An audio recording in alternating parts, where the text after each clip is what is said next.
Hello everybody and welcome to this episode of Activist Lawyer. Today is a special episode of Activist Lawyer where we are going to be joined by Edel Finn, who is a solicitor with A&L Goodbody in Dublin. Now we're going to talk a little bit about Edel and her background, but primarily we're going to focus on a fantastic fundraiser that she set up recently around Ukrainian children coming to Ireland. We'll go into a little bit of detail about that. And firstly, I'm going to take you through Edel's bio. So Edel is a knowledge lawyer with A&L Goodbody's finance department and previously spent 8 years working as a senior banking and commercial property lawyer in a commercial law firm. Edel provides knowledge support to the firm's finance partners and lawyers in the areas of general banking, construction and engineering practice groups. She assists the fee earners with technical legal queries, updates both the department and clients on regulatory, legislative and case law developments, and manages the department's knowledge resources by running in-house training sessions and workshops and maintaining up-to-date precedents and know-how documents. Thanks so much for joining me, Edel. Thanks, Sarah. It's great to be here and thanks for having me. Well, we go back a little bit. I don't yes, know. We do. Just a while. How many years was the Black Hole days? Yeah, I think how we bypassed our 10-year anniversary at this stage. Oh man, it seems like such a long time ago. So Edel and I trained in Blackhall Place together. Back in the day, I was working in Brophy Solicitors in Dublin. And where were you doing your traineeship with? That's right. I was in Kent Carthy Solicitors. Oh, very good, very good. That's right. So now we reconnect across the airwaves or the podcast waves to talk about a very special project. So just a little bit of introduction about it. When Ireland started welcoming refugees last year following the invasion of Ukraine, Edel, like so many, was moved to help, and seeing so many people generously offering clothes, baby items, buggies, all of that for children coming, Edel wanted to see what else she could do. So knowing how important books are to her own children's lives, sourcing and providing Ukrainian children's books was her obvious answer. But getting a hold of them was a challenge, a massive challenge, I would say. So Edel began her research and set up her fundraiser on the GoFundMe platform. So Edel, you're going to take us through this project. If we go back, it's a year now since, well, just over a year since the horrendous invasion of Ukraine by Russia that we all witnessed, and we're still there. War crimes being committed every day. And we were all, as you say there, moved to do something to react to that. But you did something very particular. So how did this come about, Edel, in terms of your fundraising initiative? As you said, Sarah, very early there was a response from Ireland after the 24th of February 2022. And a call went out on social media down here in Republic of Ireland. It probably went out the north and everywhere else, but it was just looking for clothing for mothers, particularly because obviously the rules, the main people that were coming through into Ireland were mothers and their children, and they were looking for clothing, for baby clothing and buggies, that sort of thing. So I started immediately, because time is of the essence. You really want to get these clothes to women quickly, and I just thought, God, it wouldn't be great to pack a couple of books in with these clothes, so I just went on Amazon, tried to see if I could order quickly some books, and I couldn't. There were books that were probably available were expensive enough to get. So I just thought this would be a really nice idea. The idea sat with me for probably a few weeks, ran it past family members, and it just stuck with me. I just knew that this was something that would be really, really helpful. And ideas come and go, and you never really do anything. I'd never done anything like this before. Did something locally with the community, Ukrainian people that came into Stony Batter where I live, and I did something on a really small scale. But this was, quite a big idea. I got the GoFundMe page set up.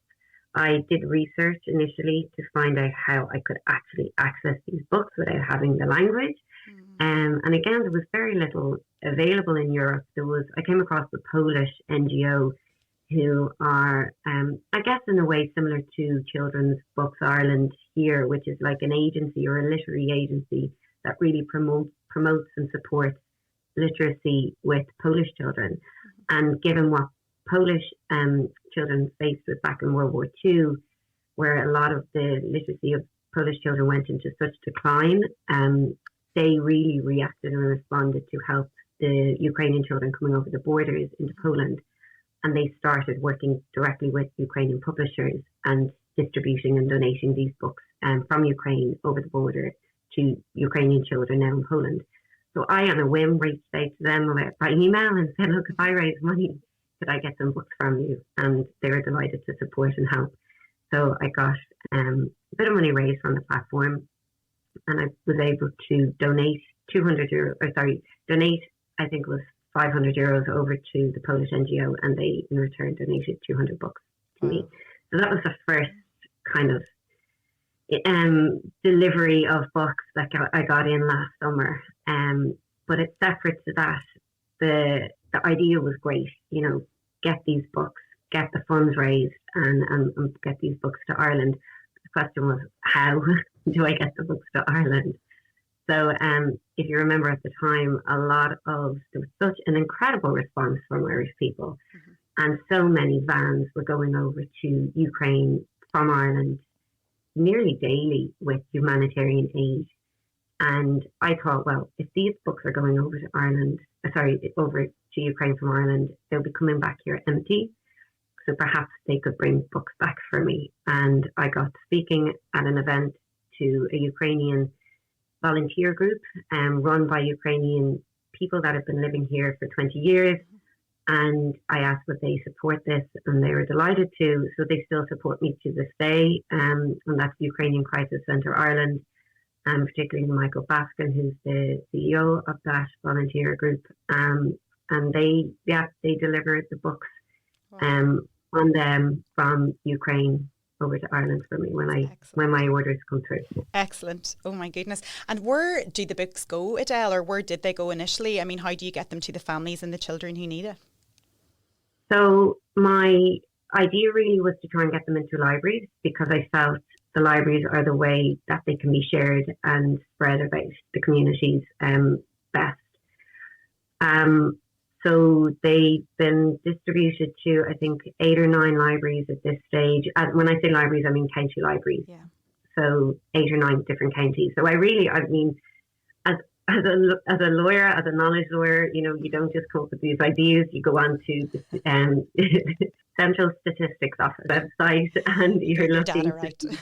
Yeah, you exactly. So you check your data. You check where are these communities based, and you try and find out where they're based. So I picked or selected the libraries that way. So as I said, they've gone to about 8 or 9 county libraries now. And in addition to that, they are being distributed to Ukrainian community centres and volunteer groups who have, again, set these centres up voluntarily, and these are run by Ukrainian people themselves in different pockets of towns around the country as well. Excellent. And I did see you advertise, I think it might have been on LinkedIn, one book in particular. It looks absolutely beautiful. Just the cover of it as well. The Story of Ukraine, an anthem of glory and freedom. What in particular about that book appeals, or do you think will appeal to children and their families here?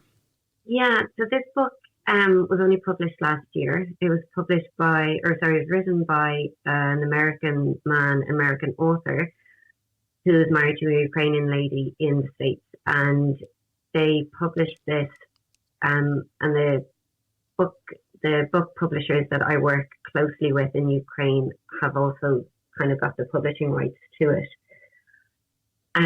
It goes through the national anthem of Ukraine and tells the story, and it tells the story of Ukraine through the anthem in a really, really nice way for children. There's now, Sarah, 13,500 Ukrainian children in Irish schools. Wow. Nearly 9,000 of those children are in primary schools. So you can imagine it's going such an amount of children that are really now trying to integrate themselves in these foreign classrooms where the teachers are trying to, integrate them and help them settle in. There's a language barrier, there's a cultural barrier. And I just think that this book would be such a lovely way to try and blend and introduce it's such a rich, deep culture that the Ukrainian people have and share and enjoy. And I just think this book is such a nice little bridge to allow the children to talk to their new classmates about, their background and what's so interesting and fascinating about their culture. And just to take that's the nice picture, but also just to take it a little bit deeper. There's a political issue here, and as you know, culture and culture war is such a huge part of this war. And the Ukrainian people are fighting not only for their independence and their freedom and their sovereignty against, an invader, but they're also trying to protect their identity, their culture, their language. And this book, just bringing it into schools, helps that. So Edel, the books certainly will go some way, it seems, in terms of keeping culture alive and preserving that culture with children and their families. It's such a fantastic initiative. However, has your project allowed you to gain greater perspective or greater insights in terms of integration of Ukrainian families as a whole in Ireland? Been involved in this? Well, I suppose in the book context and why this book project is so vital for Ukrainian people in Ireland, is to just allow the literacy and the language of Ukraine to stay with these children. They left last year. Many are here 10, 11 months at this stage, even 12 months now. And they, from school going age up, they're now in English-speaking schools learning their curriculum through English. Mm-hmm. So they are losing. We saw it during the COVID pandemic. That those key learnings that children are missing on their in their own classrooms. So for the Ukrainian language, like I've already heard from parents, from mothers, how that's being affected.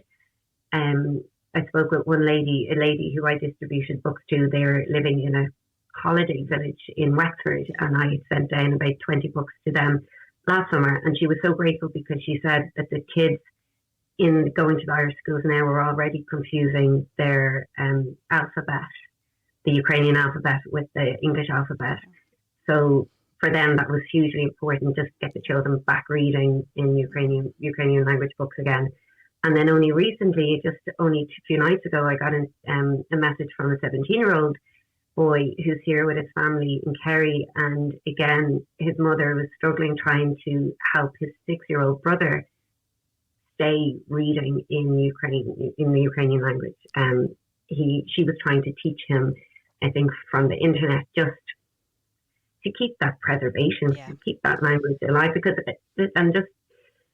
a lot of these families, they don't intend on staying in Ireland. I was just going to say that.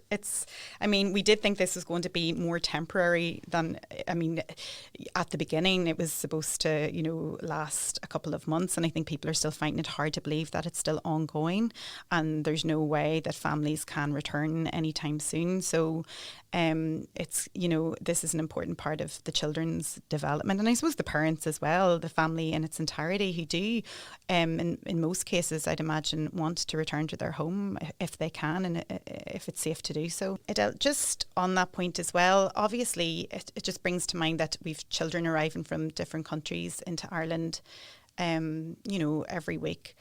And a lot of them coming from war-torn, countries where they and their families faced incredible persecution. It strikes me that this initiative could, in fact, apply across the board and not just to Ukrainian families who are obviously so much in need of this type of support, and children in particular. What are your thoughts on that? I'm not asking you to read into any. We don't know what's going on in terms of integration in Ireland from a governmental level, and I know accommodation is a massive issue at the moment in Ireland. But we did work with one organisation here who found that by going into reception agencies and hostels housing newly arrived asylum seeker children, music was key in terms of providing them with, you know, just a kind of a warmer welcome and a level of integration with other children. So what are your thoughts on that in terms of this project perhaps expanding or other people picking it up to encourage this to happen across all, you know, children from different backgrounds? Oh, Sarah, I think like there's such a need. There is such a need for this. This is something that should be prioritised at a governmental level, without a doubt.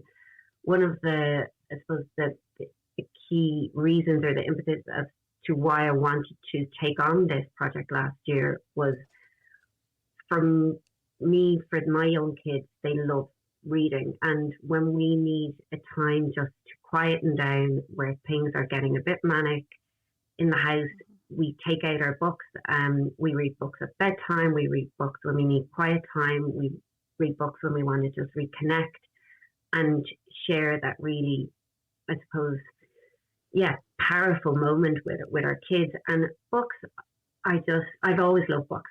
Books are such a massive tool for so many different things. And I think that connection piece to help with the psychological trauma, like you say, like books are incredible. Like, we're trying to support and help well-being of children. Books are an easy win on that. Yeah. And yet if they can't read, or the parents can't read books to their children, then how can you know, that get resolved? It's such a simple idea.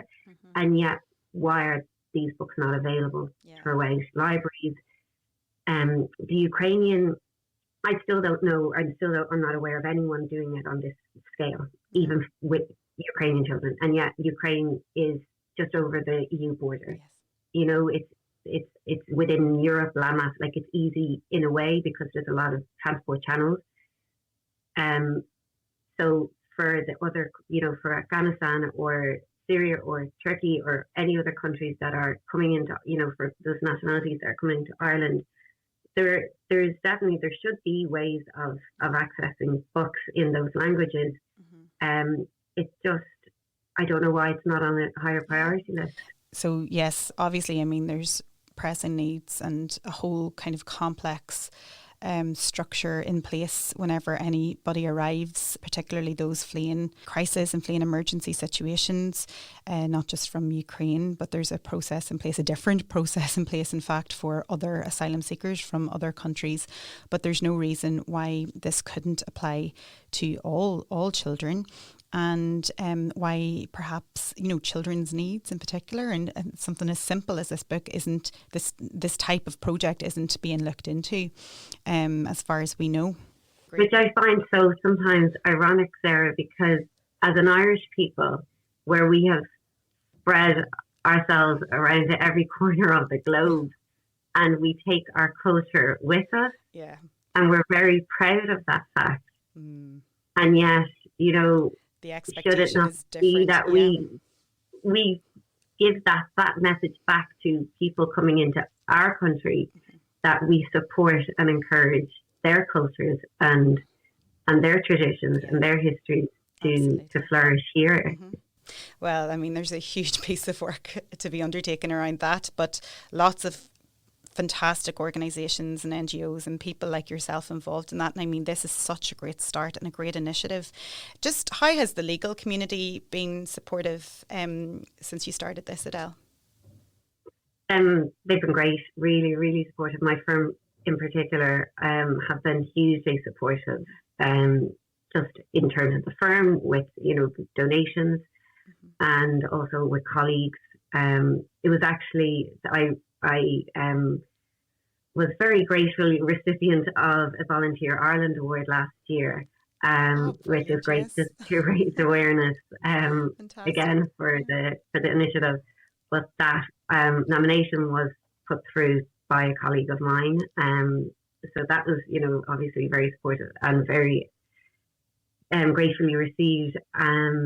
So within the firm, it's, I get a lot of support from people, and really just with donations, it's been a great help, because and just words of support, partners getting in touch and colleagues getting in touch. There's a lot of recognition, when newsletters go around weekly in the firm. So when I won the award last year, that was sent around. It just helps because every bit of information about it just raise more awareness about it. Yeah.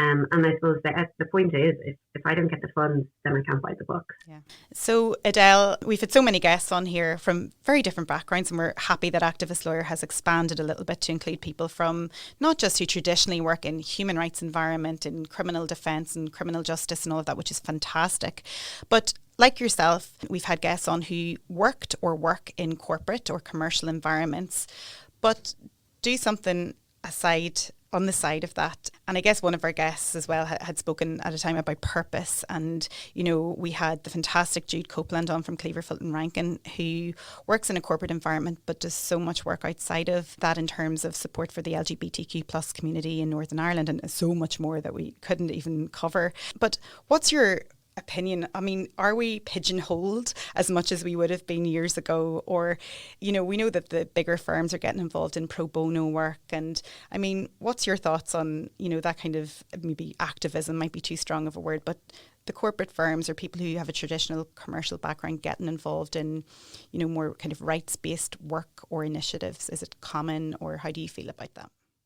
I think corporate firms, and certainly I guess my own corporate firm, like where I work, they understand, and I think they really get the need for them to give back to communities and to do pro bono work. I think everybody, to be fair, have been really championing and the pro bono side of things in corporate law, and I think they're doing a fantastic job of it. We have a really good pro bono department. I think now there's a trainee rotation seat, that the trainees can actually do the rotation in pro bono. And they do a huge amount of work in that area. For me, I guess, like I ended up in a corporate law firm, and I'm doing the knowledge role in a corporate law firm, and I guess that kind of feeds into how I end up perhaps doing the books project. I've often sat at home in the evenings wondering how I ended up doing this, trying to make some links and connections. But I think, I guess, with the fundraising and the volunteering, I've never done anything like this on this scale before, and I genuinely find I get so much purpose out of it. Yeah. And I remember I wasn't having a crisis of thought or career, but I remember having a conversation with my husband about it before, going, I love this so much. I really get, such purpose out of this now. Is this something that I need to, do? Is the world telling me I need to, verge onto a new career path? And it was funny that his response was, and it's always stood to me, so many people feel that they need to have purpose in their jobs. Mm-hmm. And sometimes your job can just be a job that you enjoy. Yeah. And you can find that real purpose, that really kind of fulfillingness that you can get, that I get out of this book project. I found a new source for that. Excellent. And then they're kind of, coexisting side by side. But fantastic. Yeah. One doesn't have to be the other, and sometimes people feel if they're not getting that purpose in their career, they need to take a new direction. And sometimes it doesn't have to be like that. Mm-hmm. You can just find that purpose elsewhere. And I think that's where I found it. Mm-hmm. Well, how do we get our listeners involved, or anybody else who hears this and feels like they'd like to donate or spread the word? How can they help out, Edel? Great. So there, as I said, I have a GoFundMe page. So it's under the name Ukrainian Books. Books for Ukrainian Children in Ireland. Okay. I also have social media page. So the tag name on social media on Instagram and Facebook is at Ukrainian Books Fundraiser. And it's really, at the minute, I want to keep fundraising to get books into libraries and volunteer centres, but primarily I would love for this bilingual story of Ukraine book to get into schools and school libraries and have that become like a resource book where all of these Ukrainian children are going to school. So if anyone is listening and they want to support that initiative, that would be fantastic. I'm sure they will, and we'll publish links to the GoFundMe page and any other initiatives associated with it on our Activist Lawyer blog page, as well as the notes attached to this recording. So Edel, thank you so much for joining me today. I have been following this initiative for some time now, and I just think you're doing amazing. Well done. Thanks so much, Sarah, and thanks again for having me here. And yeah, delighted to share the word. Thanks everyone for joining me today. If you like the show, please remember to share and leave a review if you have a moment. And you can also check out our website, www.activistlawyer.com, where you will see some blog articles written by our guests and contributors, as well as some fabulous Activist Lawyer merchandise.